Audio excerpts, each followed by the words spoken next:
우리는 몸이 나라고 생각한다. 거울에 비친 모습이 나라고 믿으며 살아간다. 몸이 아프면 내가 아프다고 말하고 기쁘면 내가 기쁘다고 말한다. 생각이 떠오를 때 우리는 그 생각을 곧바로 자신이라고 믿고 감정이 올라오면 그것 또한 나의 일부라고 느낀다. 그렇게 반복하다 보니 우리는 몸 자체가 나의 전부라고 여기는 데까지 이른다. 하지만 조금만 멈춰서 바라보면 이 생각은 맞지 않다는 걸 알 수 있다. 몸은 태어날 때부터 지금까지 계속 변해왔다. 어릴 적의 몸과 지금의 몸은 분명히 다르다. 세포도 바뀌었고 체력도 달라졌으며 몸이 느끼는 감각 또한 예전과 같지 않다. 생각도 마찬가지다. 한때는 절대적이라고 믿었던 생각이 지금은 전혀 다르게 여겨지기도 한다. 감정 또한 머물렀다 사라지며 같은 자리에 오래 머물지 않는다. 그럼에도 불구하고 사라지지 않는 무언가가 있다. 생각이 달라지고 감정이 흘러 지나간 뒤에도 여전히 남아있는 무언가가 있다.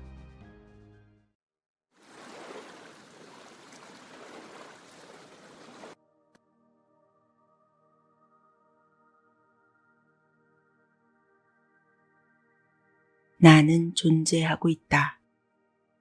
이러한 느낌은 생각이 만들어내는 것이 아니다. 생각보다 더 깊은 자리에서 비롯된다. 몸의 상태나 감정의 변화와는 아무런 상관없이 그대로 유지된다. 이 자리를 우리는 의식이라 부른다. 의식은 생각이 아니다. 의식은 감정을 만들어내는 것도 아니다. 의식은 생각과 감정이 일어나는 것을 알아차리는 자리다. 그리고 이 의식은 홀로 떨어져 존재하지 않는다. 개인의 의식은 더 큰 의식의 흐름 속에서 하나의 모습으로 드러난다. 우리가 신이라고 부르는 거대한 의식이 있고 그 안에서 각자의 의식이 특수한 모습으로 드러나고 있는 것이다. 하나의 빛이 나뉘어 수많은 빛의 갈래가 된 것처럼 의식도 그렇게 나뉘었다고 볼 수 있다. 빛은 나뉘어졌지만 본질은 같다. 이 빛의 갈래들이 각각의 영혼들이다. 영혼은 물질 세계를 경험하기 위해서 아주 밀도가 높은 형태인 육체를 선택했다. 육체를 가진 세계에서는 생각이 즉시 현실로 드러나지 않는다. 생각과 결과 사이에는 간격이 존재하기 때문이다. 그래서 이 세계에서는 기다림이 필요하고 과정이 필요하다. 과정이 있기 때문에 선택이 생기고 선택이 있기 때문에 선택에 의한 경험이 배움으로 남게 된다. 그러한 과정을 경험하면서 영혼은 의식을 발달시킨다. 인간은 눈에 보이는 육체만으로 이루어진 존재가 아니다. 육체를 둘러싸고 여러 겹의 미세한 에너지 구조가 함께 존재한다. 이 에너지 구조들은 공간적으로 떨어져 있는 것이 아니라 서로 겹쳐져 있다. 마치 여러 겹의 투명한 옷을 동시에 입고 있는 것과 비슷하다. 가장 안쪽에는 우리가 익숙하게 느끼는 육체가 있다. 그 바로 위에는 육체와 거의 겹쳐있는 에테르체, 생명 에너지가 작동하는 층이 존재한다. 어떤 문화권에서는 이 에너지를 기라고 부른다. 또 다른 문화권에서는 생체 에너지라고 부르기도 한다. 이 에너지는 몸에 활력을 주고 세포가 제 역할을 하도록 돕는다. 또한 몸 전체에 정보를 전달하는 통로 역할을 하기도 한다. 생명 에너지는 경락계라 불리는 통로를 따라 에테르체에서 육체의 세포 수준까지 전달된다. 이 길은 신경이나 혈관처럼 눈에 보이지 않지만 기능적으로 작동한다. 그래서 이 흐름이 원활할 때 우리의 몸이 가볍게 느껴진다. 회복이 빠르고 피로가 오래 남지 않는다. 반대로 이 흐름에 장애가 생기면 몸은 즉각적으로 반응하지 않는다. 처음에는 단순한 피로처럼 느껴진다. 그 다음에는 이유 없이 긴장감을 느끼게 되고 그 다음에는 통증이라는 형태로 드러난다. 그리고 좀 더 시간이 지나면 질병이 되는 것이다. 우리의 몸은 갑자기 망가지지 않는다. 항상 순서를 지킨다. 건강 상태의 변화는 미세 에너지 수준에서부터 신호를 보낸다. 에너지계는 영양 상태나 환경 인자뿐만 아니라 감정이나 정신, 영적 균형도에 따라서도 강하게 영향을 받는다. 하지만 그것만으로도 설명되지 않는 변화도 분명히 존재한다. 감정 상태가 달라지면 몸의 컨디션이 함께 바뀐다. 생각이 한쪽으로 집중되어 있으면 몸도 특정 방향으로 긴장하게 된다. 어떤 책에서는 몸을 하나의 기록 장치로 설명한다. 겉으로 드러나지 않는 감정과 경험이 몸에 저장된다고 말한다. 표현되지 않는 감정은 사라지지 않고 에너지의 형태로 남는다. 그러한 에너지는 특정한 자리에 모인다. 이 자리가 바로 감정의 층, 아스트랄체이다. 그 에너지는 특정한 자리에 모인다. 아스트랄체란 에테르체보다 주파수가 높은 미세물질로 감정체라고 불리기도 한다. 이 아스트랄체는 우리가 느끼는 기쁨과 슬픔, 분노와 두려움을 담는다. 이 층은 육체보다 더 미세한 에너지로 이루어져 있다. 아스트랄체에도 에테르체와 마찬가지로 7개의 차크라가 있다. 인간의 에너지 구조에는 여러 개의 중심점이 존재한다. 이 중심점들은 육체와 미세한 에너지 세계를 연결하는 통로 역할을 한다. 이 중심점들을 차크라라 부른다. 차크라는 실제로 에너지의 흐름이 집중되는 지점이다. 인간과 다차원적 우주를 연결하는 특수한 에너지 중계점으로 미세체에 접속된 다차원 세계의 입구이기도 하다. 각 차크라는 특정한 삶의 과제와 깊이 연결되어 있다. 차크라는 몸과 의식을 연결하는 중계점 역할을 한다. 몸의 장기와 감정과 의식의 상태를 함께 반영한다. 차크라의 개방도는 다른 사람과의 소통 능력, 자신과 타인을 사랑하는 능력, 더 높은 영적 의미를 탐구하려는 의지와 깊이 연결되어 있다. 말하자면 차크라에 흐르는 에너지의 유량이 육체의 장기에 생리학적 영향을 주는 것이다. 아래쪽 차크라들은 생존과 안정, 욕구와 관련되어 있다. 위쪽의 차크라들은 사고와 직관, 의미와 관련되어 있다. 이 모든 차크라를 연결하는 중심이 있다. 그 중심이 바로 가슴 차크라다. 아래에 본능적 에너지와 위에 영적 에너지를 연결하는 역할을 한다.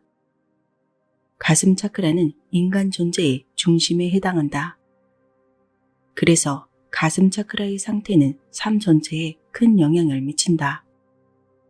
가슴 차크라가 막히면 위쪽 차크라도 열리기 어렵다. 가슴 차크라는 사랑과 수용의 에너지와 연결되어 있다.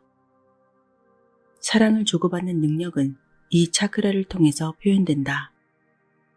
예를 들어 사랑을 주고받는 문제에서 어려움을 겪을 때 가슴의 중심이 영향을 받는다. 이때 사람은 답답하고 외로움을 느끼면서도 그 이유를 정확히 알지 못한다. 사랑을 받고 있으면서도 사랑을 느끼지 못하는 사람도 있다. 이러한 경우 사랑이 없는 것이 아니라 감각을 느끼는 통로가 닫혀 있는 경우가 많다. 이 통로를 닫는 가장 흔한 원인은 두려움이다. 상처를 받을까봐 그 느낌을 느끼지 않으려는 선택이 반복되었기 때문이다. 우리는 저차원의 의식 수준에 있을 때 자신의 불만이나 무능함을 주위에 투사하는 경향이 있다. 사람들이 나를 힘들게 한다고 느낀다. 세상이 나에게 불리하다고 느낀다. 자기 안의 두려움과 불안, 단점을 인정하는 것이 두려운 것이다. 이런 공포심에 대처하고자 자신의 공포감을 밖으로 투사하고 문제가 외부에서 비롯되었다고 믿고 싶어 한다. 감정적으로 상처를 받으면 특정 차크라에 장애가 생기고 각 장기는 중추에서 에너지를 받기가 힘들어진다. 이때 필요한 것은 더 강한 통제가 아니다. 그저 자기 안을 바라보는 것이다. 도망치지 않고 있는 그대로를 느끼는 것이다. 모든 근원은 대부분 자기 안에 있다. 자기 안의 두려움과 불안, 단점을 있는 그대로 받아들일 때 고차의 영적 수준에서 물질 수준까지 전 영역에 걸쳐 자기 치유가 시작된다. 자신을 사랑하지 못하면 타인을 사랑하기도 어렵다. 그래서 가슴 차크라의 과제는 삶에서 가장 어렵고 중요한 과제 중 하나이다. 이 과제는 이번 생에서만 시작된 것이 아닐 수도 있다.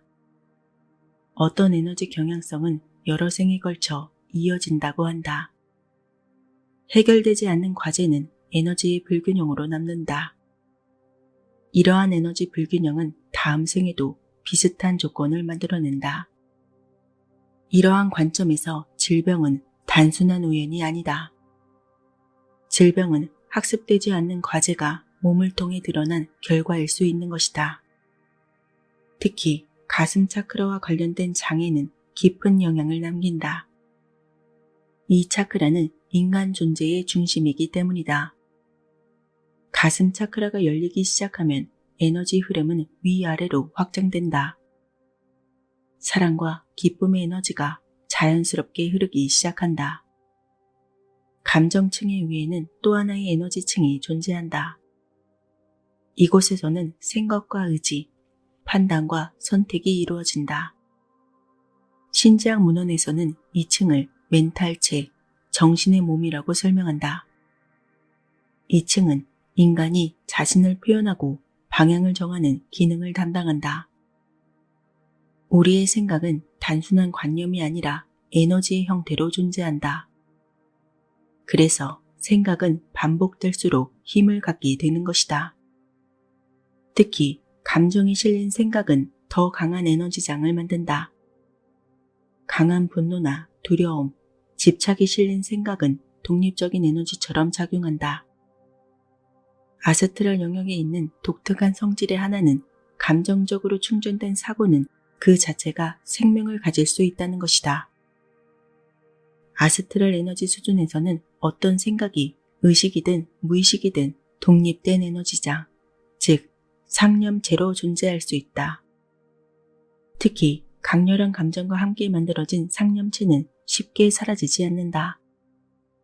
이러한 생각 에너지는 발생한 사람의 에너지장에서 머물기도 하고 분리되어 존재하기도 한다. 이 에너지들은 같은 성질을 가진 에너지를 끌어당긴다. 조화를 이루는 것은 가까이 하고 조화를 이루지 못하는 것은 멀리 한다.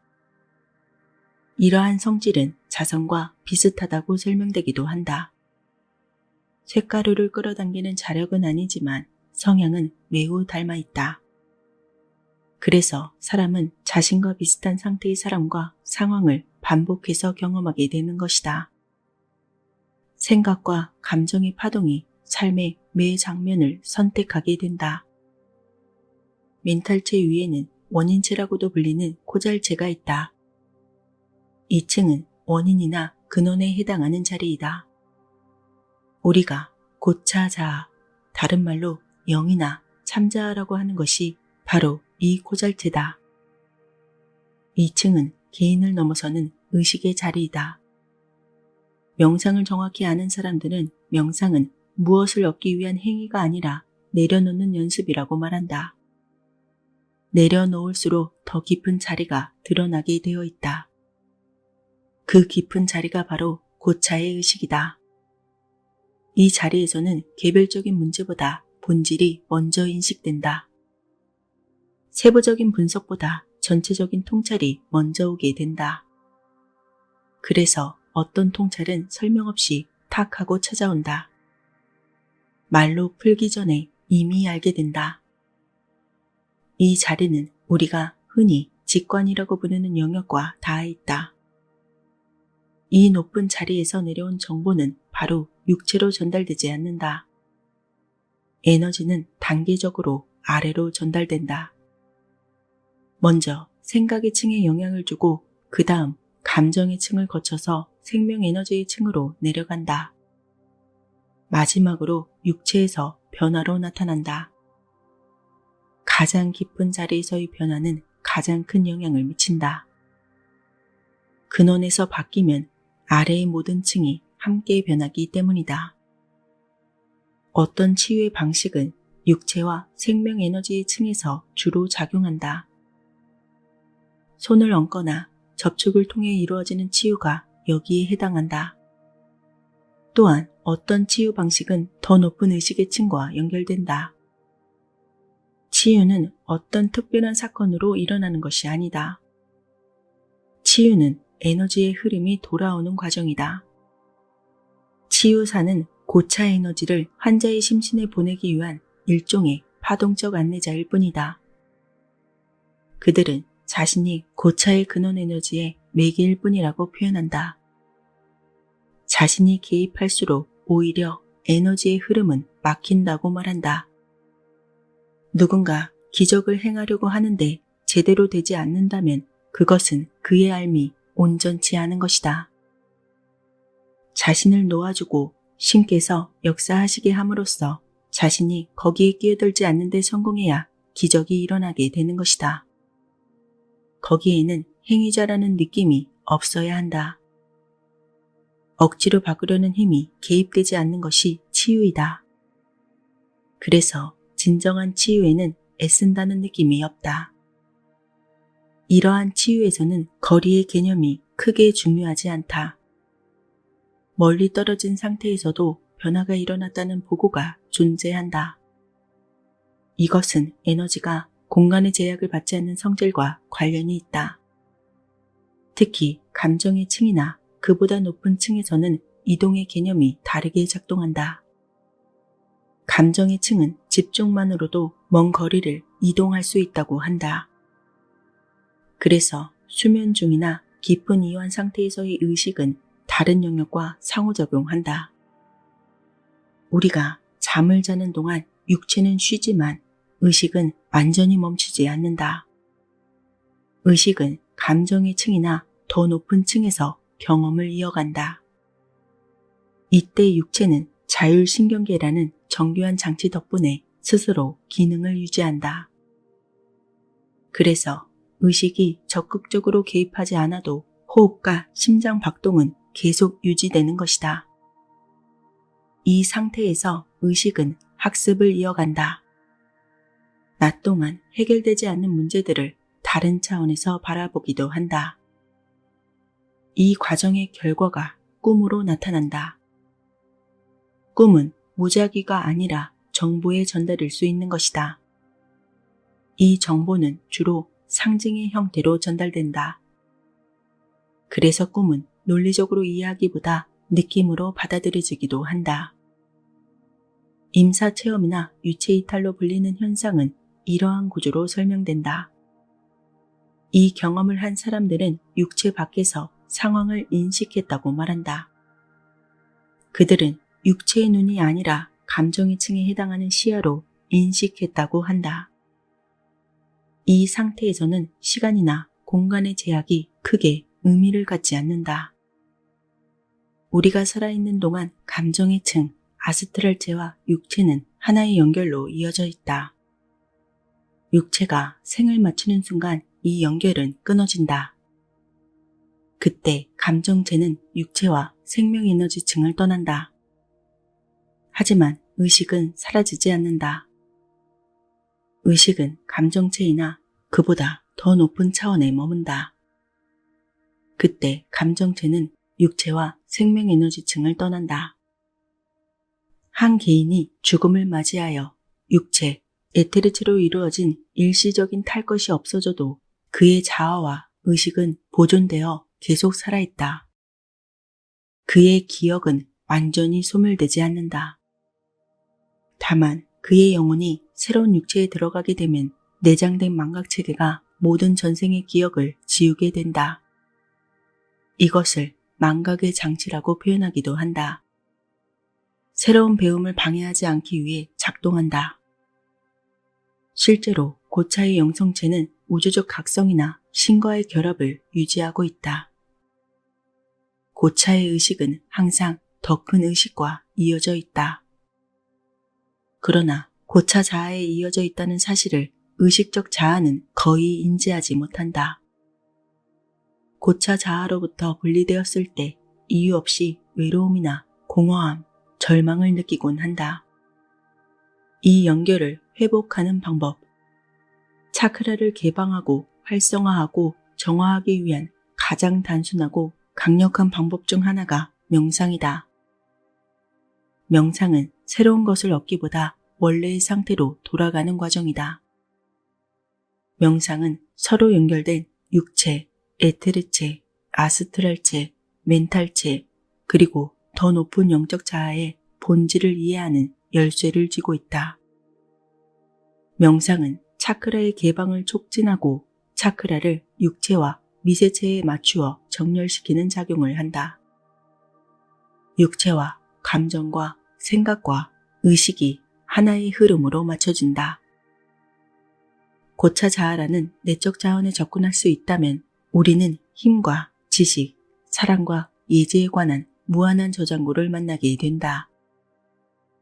레스터 레븐스는 자신의 깨달음 과정을 기록으로 분명하게 남겼다. 그는 43살에 생명을 위협하는 심각한 질환으로 시한부 판정을 받았다.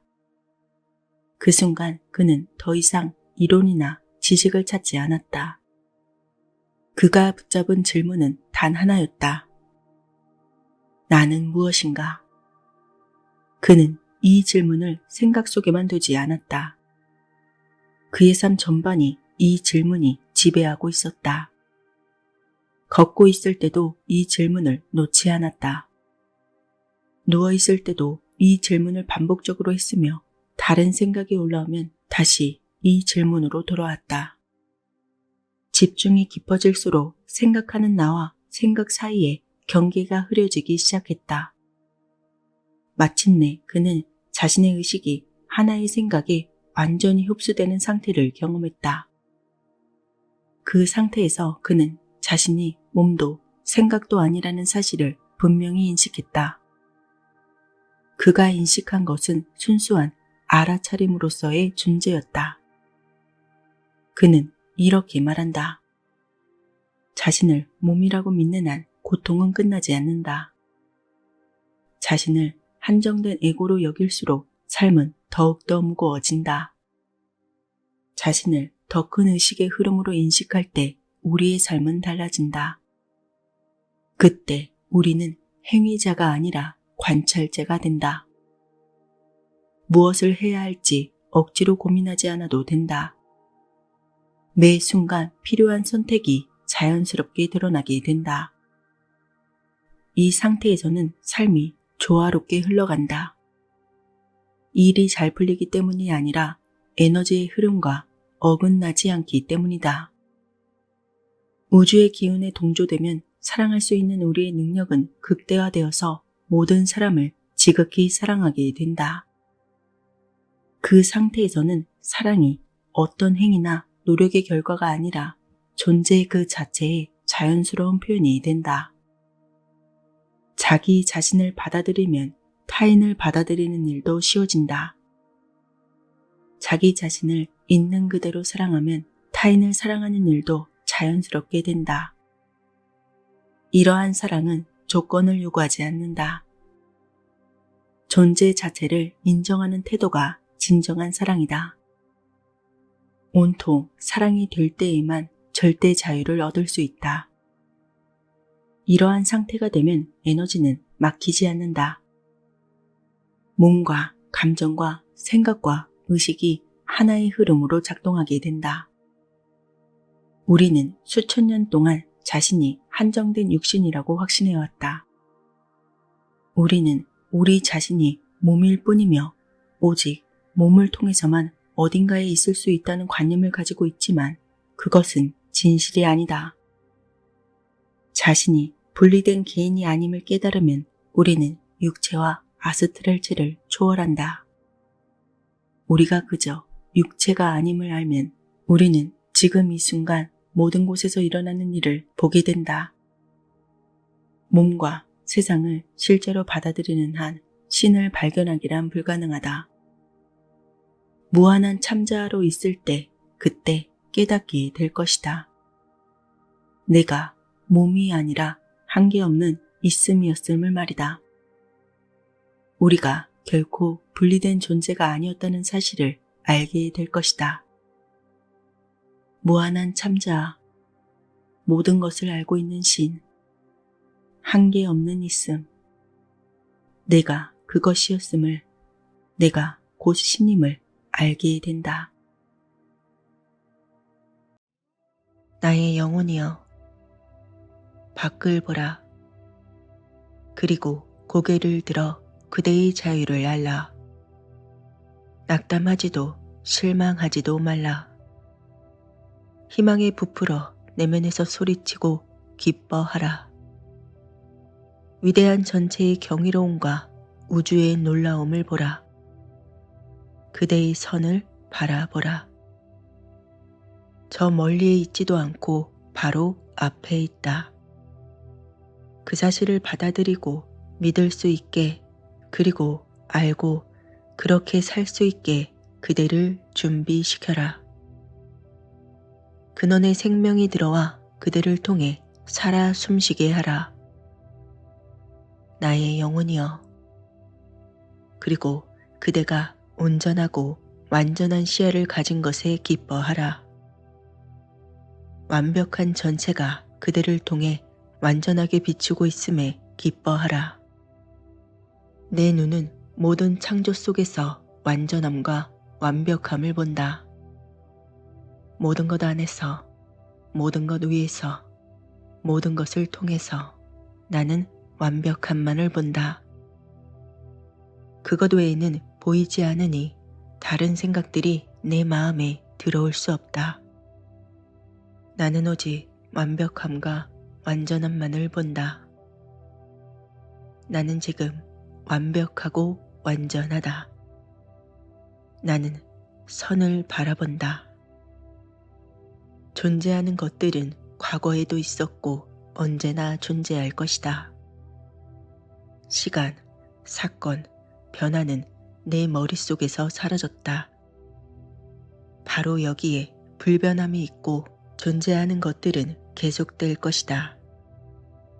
설사 하늘과 땅이 사라진다 해도 말이다. 나는 끝없는 완벽함과 완전한 생명 안에서 안정과 휴식을 취한다.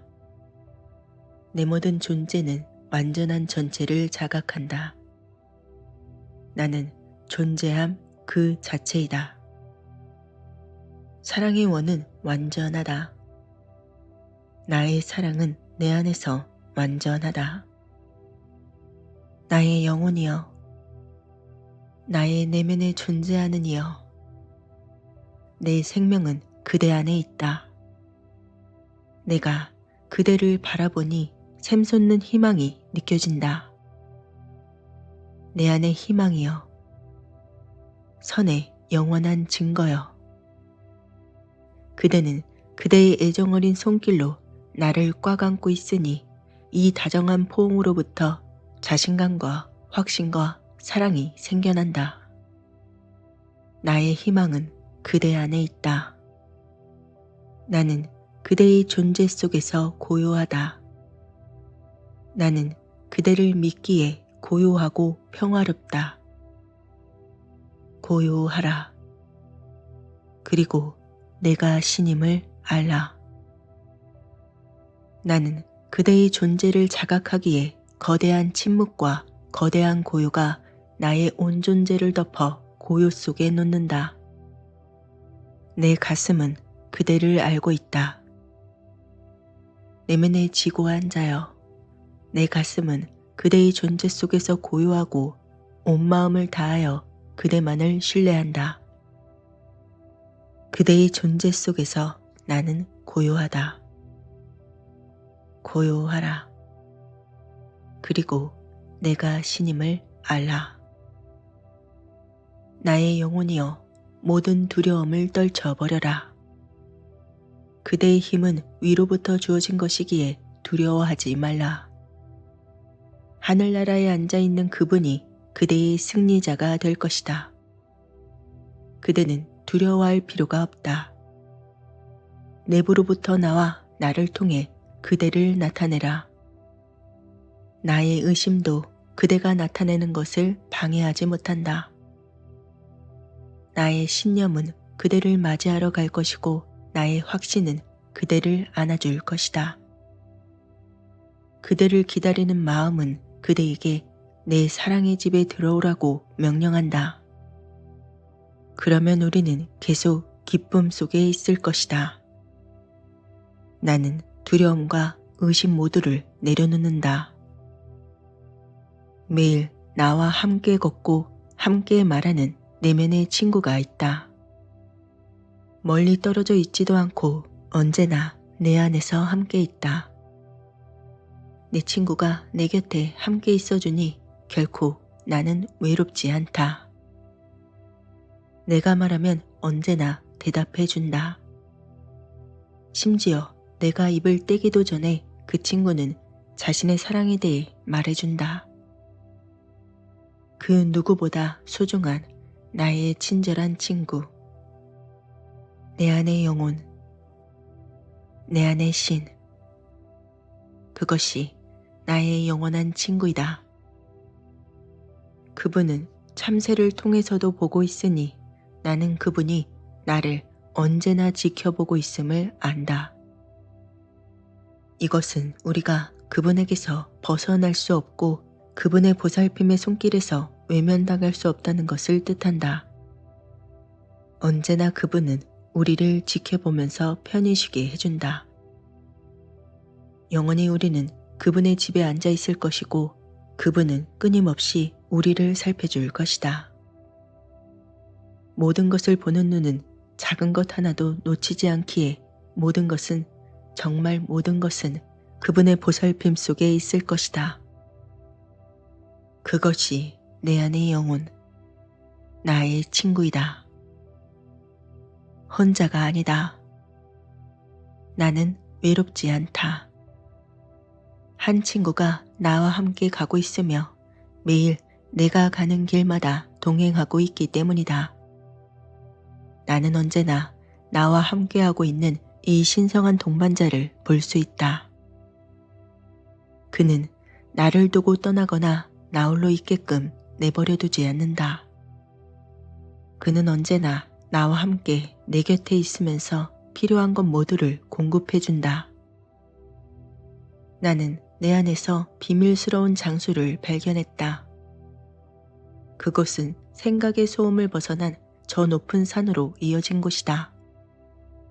그리고 나는 이 산에서 평화와 안식의 장소를, 그리고 기쁨과 위안을 주는 장소를 발견했다. 나는 신의 비밀스러운 장소가 내 영혼 안에 있음을 알았다. 나는 그곳에서 그대의 목소리에 고요히 귀를 기울인다. 내 안의 영혼은 근원의 생명에 대한 자각으로 기뻐한다. 나는 내 내면의 빛을 보았기 때문에 내 입가에는 기쁨의 미소가 번진다. 나는 슬프거나 낙심할 수 없다. 왜냐하면 지고한 선은 내가 그의 것이라 말하기 때문이다. 내 안의 영혼이여, 기뻐하고 즐거워하라. 왜냐하면 그대의 빛이 찾아왔기 때문이다. 내면에서 고요하라. 그리고 높은 곳에 앉아있는 그를 보라. 그대의 경이로운 빛으로 나를 채우라. 내 안에는 근원의 생명이 있다. 나는 두렵지 않다. 그 어떤 것도 나를 속박할 순 없다. 자유에 대한 자각은 내 존재 전체에 스며들어 나의 가장 내밀한 부분까지 차오른다. 나는 그것을 사랑하고 그것을 흠모하고 그것을 받아들인다. 나는 자유롭다. 죄인이란 것은 없다. 죄도 없다. 신은 누구도 비난하지 않기에 우리 인간도 비난할 수 없다. 죄에 대한 두려움은 모두 나에게서 사라졌다. 나는 그런 암시를 받아들이지 않는다. 왜냐하면 그것들이 거짓임을 이미 직관으로 알고 있기 때문이다. 나는 거짓들 모두와 거짓말하는 자 모두로부터 벗어났다. 죄도 죄인도 없다. 나는 하나의 힘에 의해 살고 있기 때문에 어떤 생각도 나에게 들어와 나를 방해할 수 없다.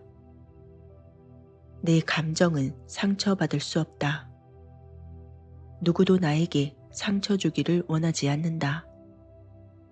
그리고 내 안에는 지고한 성과 분리되었다는 믿음이 없다. 나는 모든 사람들로부터 자유롭다는 것을 알고 있기에 해를 입히거나 상처받을 수 없다. 만물을 둘러싸고 있는 완전하고 완벽한 원호로 인해 나는 일체감을 느낀다. 그 사랑은 신 안에 있고 신의 것이기에 손상되거나 방해받을 수 없다. 나는 영원히 기쁨과 사랑으로 가득 차 있다. 나는 내게 했던 약속을 지킬 것이다. 나는 더 이상 나에게 거짓을 말하지 않을 것이다. 나는 가난하다고, 아프다고, 나약하다고, 불행하다고 다시는 그렇게 말하지 않을 것이다. 내 내면의 영혼에게 경이롭고 놀랍다고, 그리고 나의 영혼은 모든 생명, 진리, 힘, 활동의 거대한 원인과 하나라고 매일같이 진실만을 말할 것이다.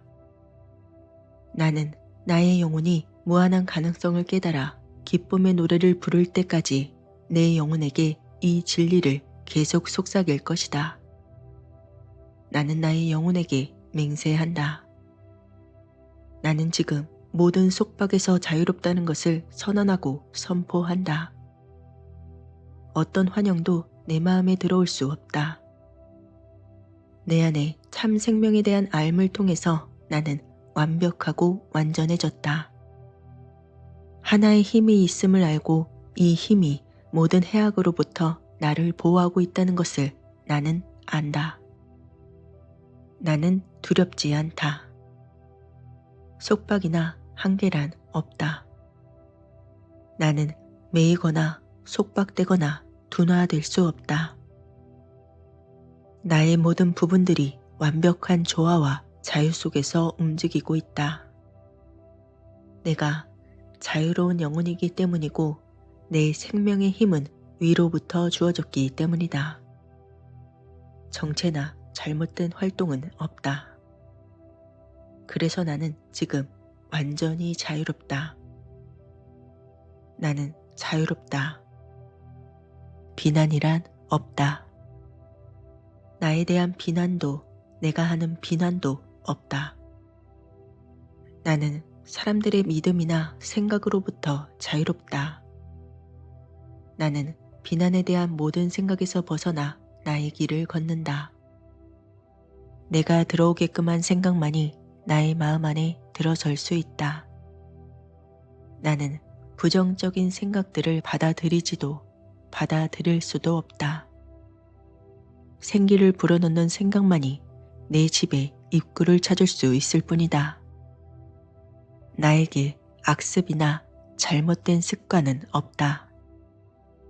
내 머리와 가슴의 욕망은 언제나 진리 속에서 충족된다.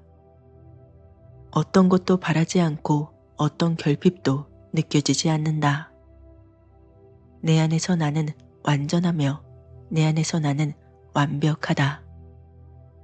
내 안에서 나는 행복하고 만족을 느낀다. 내 안에서 나는 모든 생명과 하나이다. 나는 자유롭다.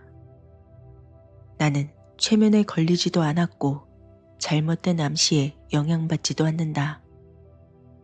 나는 근원의 마음을 나타내고 있고 그 마음은 스스로에게 반하는 행동을 할 수 없기 때문이다. 그렇기 때문에 나에게 반하는 행동을 하지 않는다. 나는 모든 암시에서 벗어나 있으며 잘못된 생각을 받아들일 수도 품을 수도 없다. 사랑과 완벽함의 원에 둘러싸여 있다. 잠들어 있을 때나 깨어 있을 때나 잘못된 생각들에 영향받지 않는다. 하나의 유일한 마음에 대한 믿음 외에는 어떤 것도 믿지 않기 때문이다. 나에게는 어떤 두려움도 존재하지 않는다. 나는 하나의 유일한 마음만이 활동할 수 있다는 것을 안다. 오직 나에게는 선만이 들어올 수 있다. 실수란 없다. 그것은 이제껏 일어나지도 않았고 앞으로도 없을 것이다. 나를 방해하거나 상처 줄 것은 과거 어디에도 일어나지 않았다. 과거란 없다. 그리고 나를 괴롭힌 어떤 과거가 있었다는 믿음도 나에게는 없다. 나는 과거와 미래의 자유로운 채 오직 현재에 살고 있다. 나의 말씀은 실수에 대한 믿음 전부를 지워서 나를 자유롭게 만든다. 나는 자유롭다. 나는 과거에 대한 믿음으로부터 자유롭다. 나의 영혼은 결핍이나 두려움을 알지 못한다. 나의 영혼은 그 자신 안에서 완전하며 오직 스스로의 힘으로 살고 있다. 나의 일은 이미 이루어졌고 나의 길은 내 앞에 곧게 펼쳐져 있다. 근원 생명은 영원한 만족과 완벽한 기쁨의 끝없는 길을 향해 가고 있다. 내 안에 나의 생명은 완전하고 완벽하기에 근심도 짐도 없다. 그 시간이 왔다. 그때가 왔고 그 시간이 다가왔다. 내면으로부터의 힘이 모습을 드러내면서 나의 말씀을 통해 표출되고 있다. 나는 기다릴 필요가 없고 바로 지금이 그 시간이다. 오늘 나는 모든 진리와 하나가 되었고 오늘 나는 완전히 치유되었다. 그렇기에 지금 나는 행복하다. 오늘 나는 나의 유산과 하나가 되었다. 오늘 진리가 나를 자유롭게 하였다. 나는 아름답고 좋은 것을 보고 있다. 내 눈은 오직 보기에 아름다운 것에만 초점을 맞추고 있다. 그 외의 것은 보이지도 믿지도 않을 것이다. 나는 오직 아름다운 것만을 본다. 아름다움이 내 생명에 들어가 하나가 되었고 그곳에 언제나 남아있을 것이란 것을 나는 안다. 나에게는 근심이나 짊어질 짐이 없다. 수고하고 무겁게 짐을 실은 자들아, 나에게 오라. 그러면 내가 너에게 안식을 줄 것이다. 내 안의 신은 이렇게 말하고 있다. 나는 정말 비단으로 걸어 들어간다. 지혜의 빛이 나의 길을 인도하도록 할 때 나의 모든 근심과 책무들이 사라짐을 느낀다. 신이 나에게 그렇게 하라고 하였기에 나는 그렇게 하였다. 나의 영혼의 친구. 기쁨과 환희 속에서 나의 친구들을 받아들인다. 나는 세상을 섬긴다. 나는 모든 사람 안에 계신 신을 섬긴다. 나는 모든 사람의 마음을 통해 지고자의 영광을 불러내고 있다. 나는 모든 사람에게 선을 행한다. 신이 나를 돌보고 있고 우주의 법칙이 나의 구원이다. 그렇기 때문에 의심하지도 두려워하지도 않을 것이다. 내 존재 전체가 내 안과 나를 둘러싸고 있는 생명을 자각하고 있기 때문이다. 신은 나보고 살라고, 사랑하라고, 웃으라고, 즐거워하라고 했다. 나보고 고요히 하여 모든 것 안에 있는 모든 것을 걸쳐서 존재하는 하나의 전능한 권능을 인식하라고 했다. 나보고 그 권능이 내 안에서 그리고 나를 걸쳐 활동하게끔 만들라 하였다. 나는 그 목소리를 믿기에 나의 선을 받아들인다. 지고한 선의 사랑은 내 안에 그리고 내 모든 존재 속에 있다. 모든 일을 향해 그리고 모든 일을 통해서 흘러간다. 내 안의 사랑은 완벽하다. 사랑은 모든 두려움을 던져버린다. 사랑에게 두려워한다는 것은 있을 수 없다. 두려움 없이 강하며 그것이 가는 길에 거침이 없다. 지고한 선에 대한 믿음으로 생겨난 내부의 빛을 통해 사랑은 그 모든 일을 해낸다. 이제 그 빛은 강렬한 힘으로 나의 존재를 채우고 있다. 내가 하는 일은 그분의 손에 달려있다. 깨달음이 나를 그 길에 놓이게 한다. 내가 하는 일에서 어떤 방해도 받지 않는다. 그 무엇도 그 일을 방해할 수 없다. 완벽한 지성이 나의 일을 인도하기 때문이다. 근원의 지성이 나를 인도한다. 내가 하는 모든 것이 근원자의 동기로부터 이루어진다는 것을 나는 안다. 그 동기란 근원의 생명을 표현하는 것이기에 내 생명은 내 안에서 그리고 나를 통해 세상에 나타날 것이다. 누구도 그 이루어짐을 회방 놓지 못한다. 나에 대한 신의 계획에서 지연되는 것은 없다. 우주의 법칙이 나의 생명에 작용하는 것을 그 무엇도 방해할 수 없다.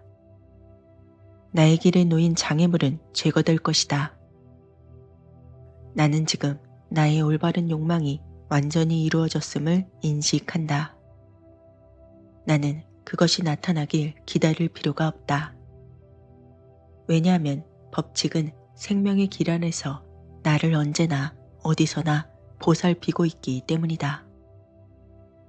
지금 그 일은 나에게 이미 이루어졌다. 그 누구도 나에게 거짓을 고할 수 없고 그 무엇도 나를 호도할 수 없다. 거짓과 속임수가 있을 수 있다는 마음에서 나는 벗어났다. 나는 진리만을 알고 진리만을 말한다. 오직 진리만이 나에게 말을 걸어올 수 있다. 나는 거짓을 구분할 수 있으며 진실이 무엇인지 알 수 있다. 거짓도 거짓을 고하는 사람도 나에게는 없다. 진리만이 나를 인도하기에 속는 일은 나에게는 없다. 나는 완벽한 활동가 하나이다. 나는 완벽한 활동에 대해 올바른 이해와 바른 알을 지녔기에 내가 행하고 말하고 생각하는 것 모두는 세상에 완벽하게 나타난다. 거대한 전체의 조화로운 활동이 지금부터 영원히 나를 통해 나타난다. 이 올바른 활동이 나를 이끌고 있기에 나는 언제나 올바른 일을 행할 수밖에 없다. 나를 통해 흘러나오는 이 활동을 막을 수 있는 것이 내 안에는 없다. 신의 약속은 완전히 지켜진다. 단 하나의 약속도 깨어지지 않는다. 충만한 기쁨은 나의 것이다. 신은 나에게 나의 생명은 완벽하다고 말했다. 그렇기에 신은 나 홀로 걸어가게끔 버려두지도 나를 두고 가지도 않는다. 나는 지금 이 순간부터 영원히 신의 보호와 사랑 속에서 살 것임을 안다. 내가 필요로 하는 것은 무엇이든지 지고한 선으로부터 주어진다. 이 법칙은 한결같으며 확실하고 깨어질 수 없다. 나를 통해 활동하는 신성한 지성은 내가 필요한 것이 생기면 바로 알아채고 제공해준다. 나는 생명의 오솔길을 따라가기에 매일 나의 선을 받고 있다. 그래서 나는 내 본연의 권리인 자유와 행복을 빼앗길 수 없다. 나는 나의 선을 받는다. 그 길이 내 앞에 명확히 적기에 나는 흔들리거나 넘어지지 않는다. 나의 발은 완벽한 생명의 길 위를 걷고 있다. 내 앞에 준비되어 있는 길, 그것은 평화의 길이자 성취와 기쁨의 길이다. 그 길이 사랑과 애정의 불빛으로 빛나고 있다. 나는 지금 나의 선 안으로 들어가고 있다. 나의 영혼은 영원히 기뻐할 것이다. 나는 나의 욕망들을 성취하기 시작한다. 나는 영혼의 오솔길을 따라 선의 문으로 들어선다. 생명의 오솔길은 완벽한 나를 향해 내 앞을 비추고 있다. 내 앞에 펼쳐진 길이 보이며 나는 그 길을 따라 걷는다. 신이 나를 지켜줄 것이다. 어떤 파멸도 내 곁에 다가오지 않게 해줄 것이란 것을 나는 안다. 나는 최상의 평화와 행복으로 인도된다. 나는 어떤 해도 입지 않을 것이다. 내 안의 힘은 모든 인류에게 축복을 주고 있고 나와 마주치는 사람 모두를 영원히 치유하고 있다. 그렇기에 당연히 신 가까이에 있는 모두를 축복하고 돕고 치유하고 있다. 그 일은 조용히 계속되고 있고 사람들 모두는 나를 통해 활동하는 이 내부의 힘에 의해 자신들도 알지 못하게 도움을 받고 있다. 나의 내부의 힘이 내 생각이 닿는 사람 모두를 조용히 축복하고 돕고 있음에 감사한다. 내 안의 힘이 바로 내가 그렇게 찾고 있던 신이다. 그 힘은 우주의 법칙으로부터 주어졌기 때문에 나를 실망시키지 않을 것이다. 신은 나의 기도에 신속하고도 확실하게 응답해 준다. 응답은 신속하고 확실할 것이기에 나는 의심하거나 두려워하지 않을 것이다. 응답은 반드시 주어진다. 나는 기쁨으로 벅차 오른다. 옛날 아주 먼 나라에 지혜롭지만 호기심이 많은 왕이 살았습니다. 이 왕은 세상에 존재하는 모든 진리를 알고 싶어 했습니다. 단지 통치의 도구로서가 아니라 인간으로서의 삶을 더 깊이 이해하고자 하는 갈망이 그의 마음속에서 자리하고 있었습니다. 그래서 어느 날 왕은 자신의 궁전으로 나라에서 가장 현명한 학자들을 모두 불렀습니다. 그들은 과학자, 철학자, 역사학자는 물론 시인과 예술가에 이르기까지 각 분야에서 이름을 떨친 사람들이었습니다. 왕은 그들에게 엄숙한 목소리로 명령했습니다. 너희의 모든 지혜와 지식을 모아서 이 세상에 모든 진리를 담은 책을 만들어라. 이 나라와 후손들에게 가장 귀한 유산이 될 것이다. 학자들은 곧바로 작업에 착수했습니다. 그들은 각자의 전문 분야를 바탕으로 세상의 모든 진리를 탐구하며 방대한 양의 책을 집필했습니다. 오랜 시간이 흐른 뒤 그들은 드디어 여러 권의 두꺼운 책들로 이루어진 진리의 대백과를 완성했습니다. 학자들은 책들을 왕에게 가져가며 말했습니다. 폐하, 이 책들에는 세상의 모든 진리가 담겨 있습니다. 이것을 통해서 누구나 지혜를 얻을 수 있을 것입니다. 그러나 왕은 책들을 보고 눈썹을 찌푸리며 말했습니다. 이 책들은 너무나 두껍다. 아무도 읽지 않을 것이다. 이것들을 간소화하여 한 권으로 만들어라. 학자들은 다시 머리를 맞대고 책들을 한 권으로 요약하기 시작했습니다.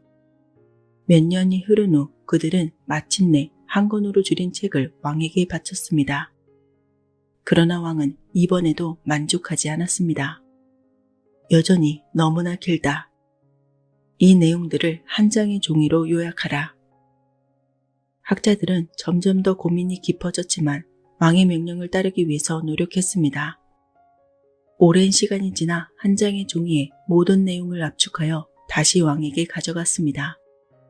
그 종이에는 그림과 도표, 짧은 문장들이 빼곡히 담겨 있었습니다. 그러나 왕은 이번에도 고개를 저으며 말했습니다. 그래도 복잡하다. 이것들을 단 한 줄로 요약하라. 학자들은 절망하며 깊은 회의에 빠졌습니다. 진리를 단 한 줄로 요약하라니 과연 그것이 가능할까? 하지만 그들은 포기하지 않고 지혜를 모아서 고민을 거듭했습니다. 마침내 그들은 단 한 줄의 문장으로 모든 진리를 압축해냈습니다. 학자들은 떨리는 손으로 왕에게 그 문장이 적힌 종이를 내밀었습니다. 거기에는 이렇게 적혀 있었습니다. 세상에 공짜는 없다. 왕은 이 문장을 읽고 비로소 웃으며 말했습니다. 이것이야말로 진리의 핵심이다. 세상 모든 일이 노력과 대가 없이 이루어질 수 없다는 것을 잊지 말아야 한다. 이 한 줄이면 후손들에게도 충분히 교훈을 줄 수 있을 것이다. 왕은 이 문장을 나라 곳곳에 퍼뜨리며 백성들에게 삶의 진리를 전했습니다. 백성들은 이 짧은 문장에서 깊은 의미를 깨달으면서 부지런히 일하고 자신의 삶을 가꾸기 위해 노력했습니다. 세상에서는 자신의 노력 이상으로 얻으려 할 때 언제나 그에 상응하는 대가가 따르기 마련입니다. 처음에는 운이 좋다고 느낄 수도 있지만 노력으로 쌓지 않는 결과는 오래가지 못합니다. 겉으로는 공짜로 얻는 것처럼 보여도 그 이면에는 언제나 보이지 않는 값이 있습니다. 시간이든 신뢰이든 결국 어느 순간 그 대가를 치르게 됩니다. 안녕하세요. 터칭소울입니다. 나의 기쁨에 당신의 마음이 닿을 때. 이 책의 작가는 일상생활 속에서 얻은 경험을 바탕으로 삶과 인간에 대한 깊은 성찰을 이어가고 있습니다. 이 책의 일부를 담아보았습니다. 우리는 살아가면서 감사의 마음을 특별한 순간에만 꺼내는 경향이 있습니다. 큰 성취를 이루었을 때, 누군가에게 큰 도움을 받았을 때, 혹은 오랜 기다림 끝에 기쁨을 마주했을 때, 물론 그런 순간의 감사는 깊고 진실합니다. 하지만 진정한 감사는 그보다 더 자주, 더 가까운 곳에서 시작됩니다. 그것은 우리가 매일 마주하는 평범한 일상 속에서 피어나는 작고 따뜻한 감정입니다. 창밖으로 들어오는 햇살, 출근하는 길에 마주친 경비 아저씨의 인사, 커피 한 잔을 건네면서 웃어주는 동료의 표정. 이런 순간들은 너무 익숙해서 종종 지나쳐 버립니다. 하지만 그 안에는 우리가 감사해야 할 이유들이 가득 담겨 있습니다. 감사는 거창한 사건이 아니라 우리가 눈을 조금만 더 크게 뜨면 보이는 작은 일상 속에 항상 숨어 있습니다. 몇 해 전 한 친구가 심한 우울증을 겪고 있었습니다. 그는 삶이 무의미하다고 느끼면서 하루하루를 버티고 있었고 주변의 위로도 잘 들리지 않았습니다. 어느 날 그는 낮은 목소리로 말했습니다. 요즘은 아침에 일어나서 창문을 열고 바람이 들어오는 그 순간이 제일 좋아. 그게 없었으면 하루를 시작할 힘도 못 냈을 거야. 그 말은 저에게 깊은 울림을 주었습니다. 우리가 당연하게 여기는 바람 한 줄기조차 누군가에게는 삶을 이어가는 이유가 될 수 있다는 사실. 감사는 그렇게 아주 작은 것에서 시작됩니다. 감사의 마음은 단지 감정으로 끝나지 않습니다. 그것은 우리의 태도를 바꾸고 행동을 변화시키며 삶의 질을 높이는 큰 힘이 됩니다. 감사하는 사람은 세상을 다르게 봅니다. 같은 풍경도 더 따뜻하게 느껴지고 매일 보는 익숙한 사람도 더 소중하게 느낍니다. 감사는 우리의 시선을 바꾸고 그 시선은 우리의 삶을 바꿉니다. 감사는 또한 관계를 회복시키는 힘이 있습니다. 오랜 갈등 끝에 고마워. 이러한 한마디를 건넸을 때 마음의 문이 열리고 서로를 향한 이해가 시작됩니다. 감사는 벽을 허물고 다리를 놓습니다.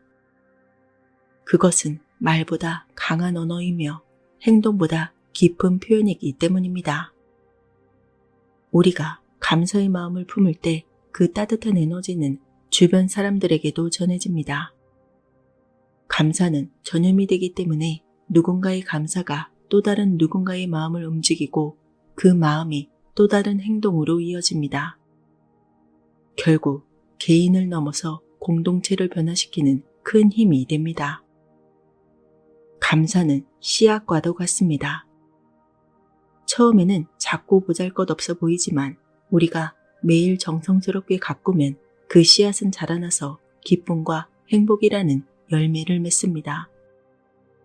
감사하는 습관은 처음엔 의식적인 노력이 필요하지만 시간이 지나면 자연스러운 삶의 일부가 됩니다.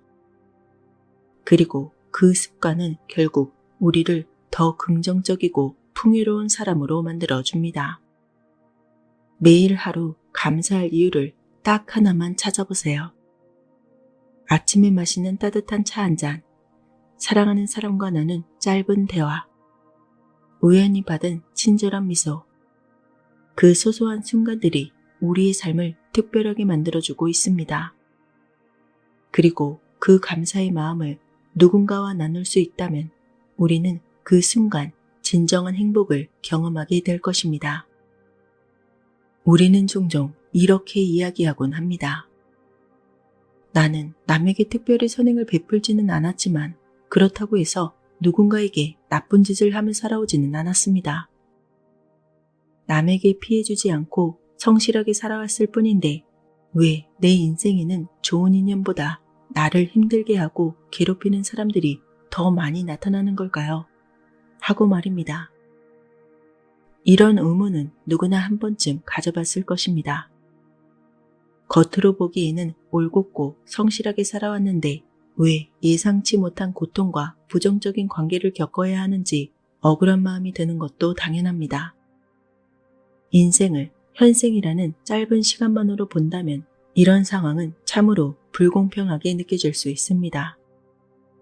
그러나 인생을 조금 더 긴 흐름, 전생과 현생, 그리고 미래의 후생까지 이어지는 긴 여정의 한 부분으로 바라본다면 이야기는 달라집니다. 우리의 삶은 단절된 한순간이 아니라 연속된 시간 속에서 계속해서 이어지고 있는 여정입니다. 전생에서 맺었던 인연, 풀지 못한 감정, 심지어 해결하지 못한 업이 지금의 나에게 어떤 형태로든 영향을 미치고 있습니다. 때로는 전생에서 내가 알게 모르게 누군가에게 상처를 주었거나 올바르지 못한 관계를 맺었던 기억이 지금 이 생에서 다시 나타나기도 합니다. 그때 제대로 정리하지 못한 감정의 매듭이 인연의 형태로 바뀌어 다시 찾아오는 것일지도 모릅니다.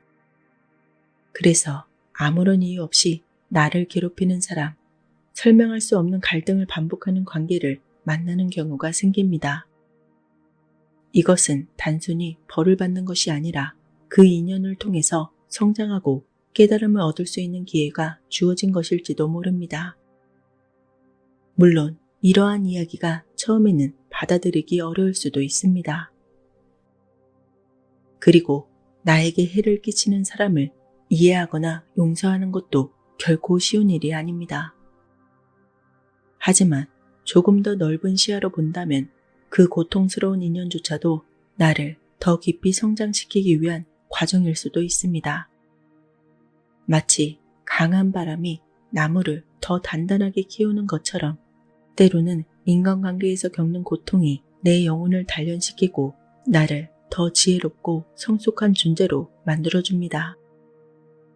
결국 중요한 것은 지금 내게 주어진 인연을 단지 좋고 나쁨으로 나누지 않고 그 속에서 어떤 배움과 깨달음을 얻을 수 있을지를 바라보는 태도입니다.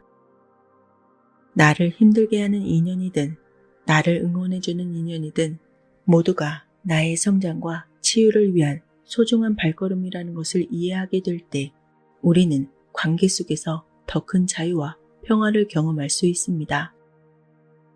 우리는 살아가면서 다양한 사람을 만나게 됩니다. 우리를 아껴주고 응원해주는 사람도 있지만 반대로 의도치 않게 상처를 주거나 우리를 힘들게 하는 사람도 만나게 됩니다. 때로는 그런 사람들과의 관계를 맺는 것이 불가피하기도 하죠. 직장 상사, 가족 구성원, 시댁 식구, 처가 식구, 혹은 오랜 친구 사이에서도 갈등이 생기고 쉽게 피할 수 없는 상황에서 우리는 깊은 스트레스를 경험하게 됩니다.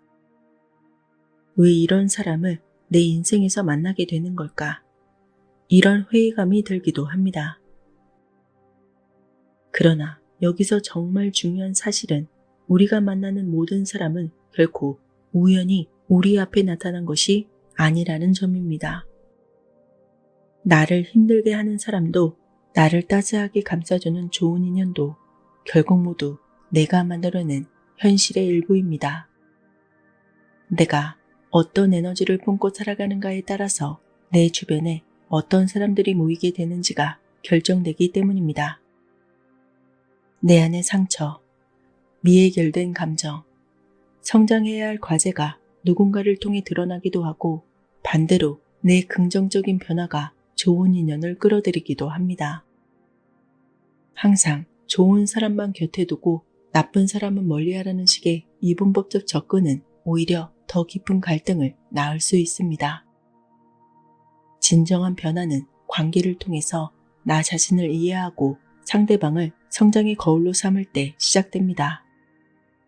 때로는 나를 힘들게 하는 사람이 내 안에 미완성된 부분을 비춰주는 소중한 스승이 됩니다. 그리고 그런 통찰을 바탕으로 관계를 새롭게 바라볼 때 우리는 비로소 더 깊은 행복과 성장을 경험할 수 있습니다. 가까운 사람일수록 갈등이 빈번하게 일어나는 이유가 무엇일까요? 그것은 바로 기대 때문입니다.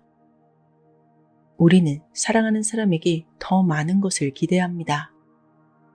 내 부모라면 내 마음을 알아줘야지. 내 배우자라면 내 고통을 먼저 알아차려야지. 내 자녀라면 내 뜻을 존중해줘야 해. 오랜 동료라면 내 상황을 배려해줘야지. 이런 기대가 충족되지 않을 때 우리는 실망하고 때로는 서운함이 분노로 바뀌기도 합니다. 그러나 우리가 간과한 한 가지 사실이 있습니다. 상대방도 똑같이 우리에게 기대하고 있다는 것입니다. 부모 역시 자녀에게 기대하고 배우자 역시 상대에게 기대합니다. 직장 동료 역시 나로부터 이해와 협력을 기대합니다. 서로가 서로에게 기대하고 있는 것입니다. 그 기대가 엇갈리거나 충돌할 때 감정의 골은 깊어지고 갈등은 피할 수 없게 됩니다. 그래서 가족, 연인, 친구들처럼 가까운 사람과의 갈등은 남보다 더 아프고 더 오래가게 됩니다. 그리고 이러한 갈등은 감정 소모로 끝나는 것이 아니라 때로는 우리 인생의 방향까지 바꿔놓을 만큼 큰 영향을 미칩니다. 나를 힘들게 하는 사람은 내 인생에 주어진 과제이다. 이런 관점으로 바라본다면 관계에 대한 이해는 완전히 달라집니다. 누군가가 나를 힘들게 할 때 우리는 본능적으로 방어하거나 그 사람을 비난하고 싶은 충동을 느낍니다. 하지만 잠시 그 감정을 내려놓고 이렇게 질문해 볼 수 있습니다. 이 관계를 통해서 나는 무엇을 배울 수 있는가? 이 사람과의 갈등이 내 안에 어떤 상처를 드러내고 있는가? 때로는 인내를 배워야 할 때도 있고 때로는 나 자신을 더 깊이 이해해야 할 때도 있습니다.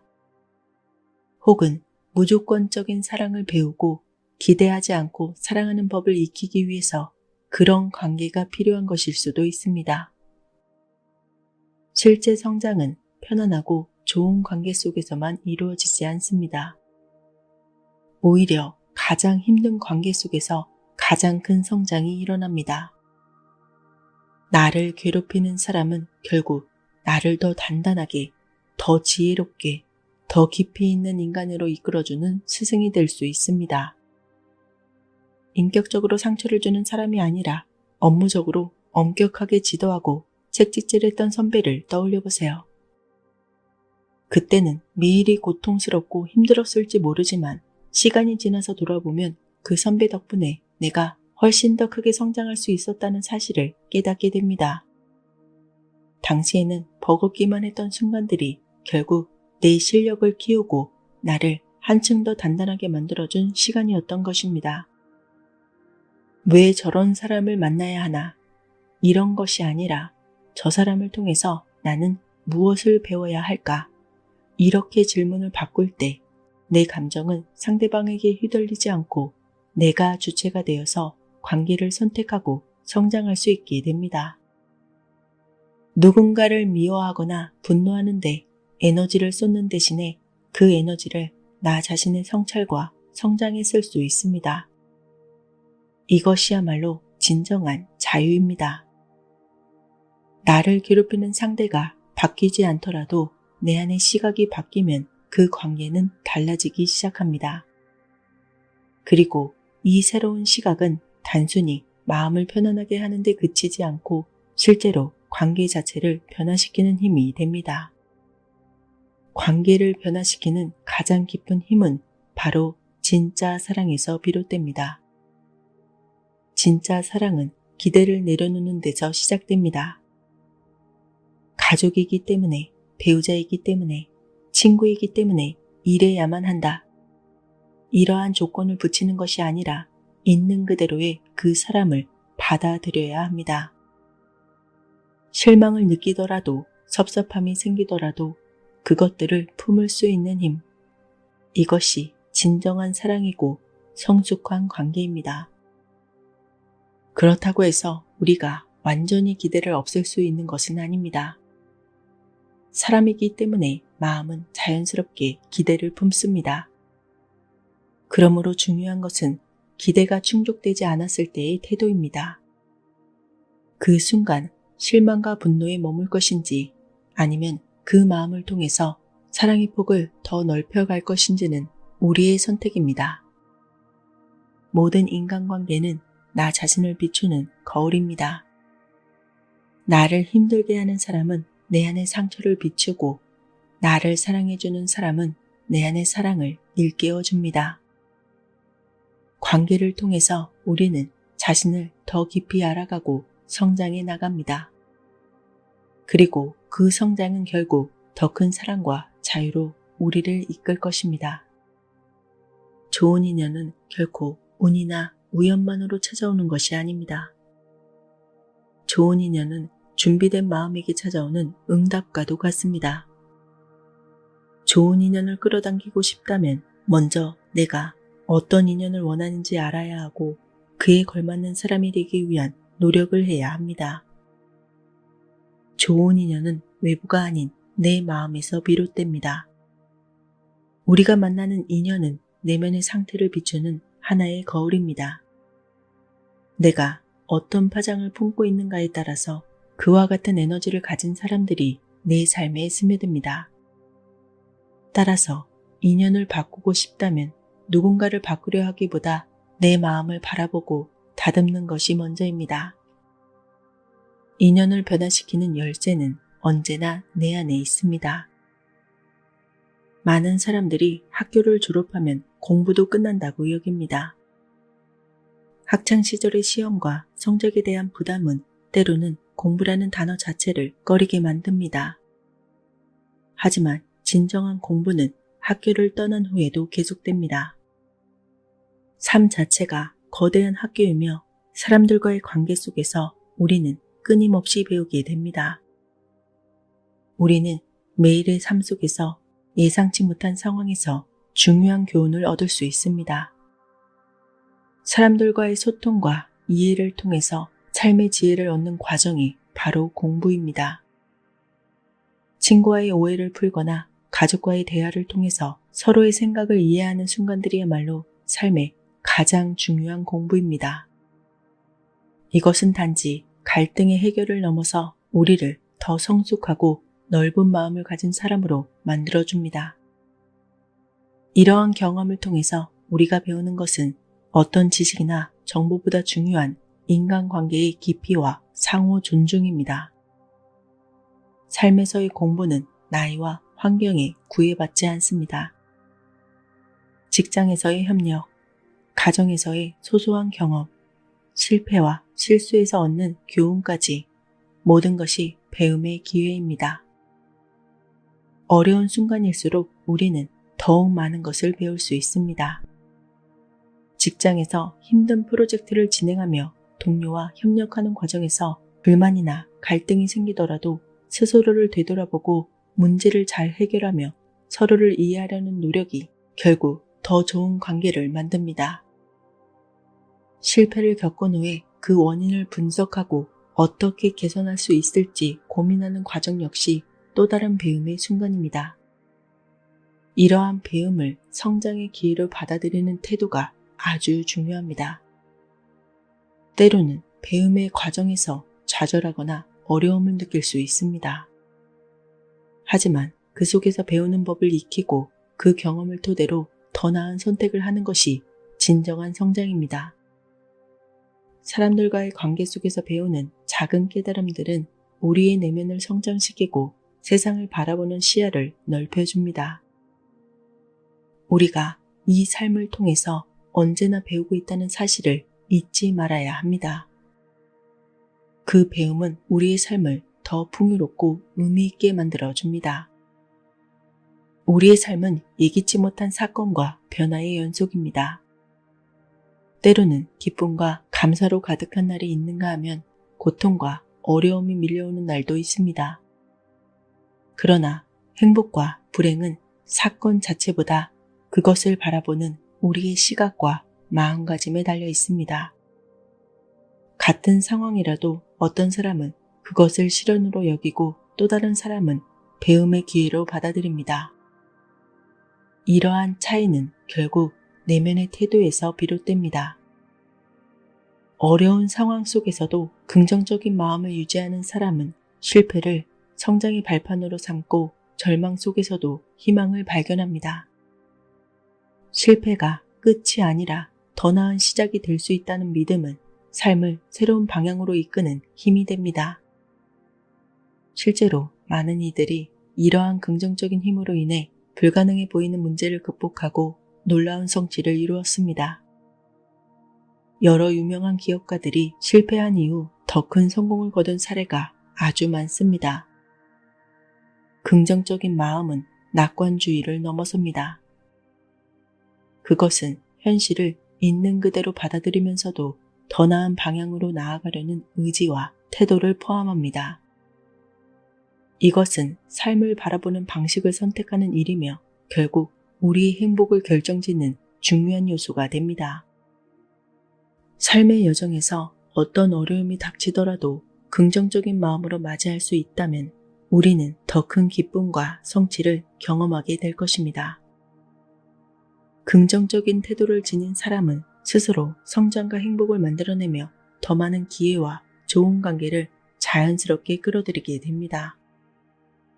결국 우리의 시각과 마음가짐이 삶을 변화시키는 열쇠입니다.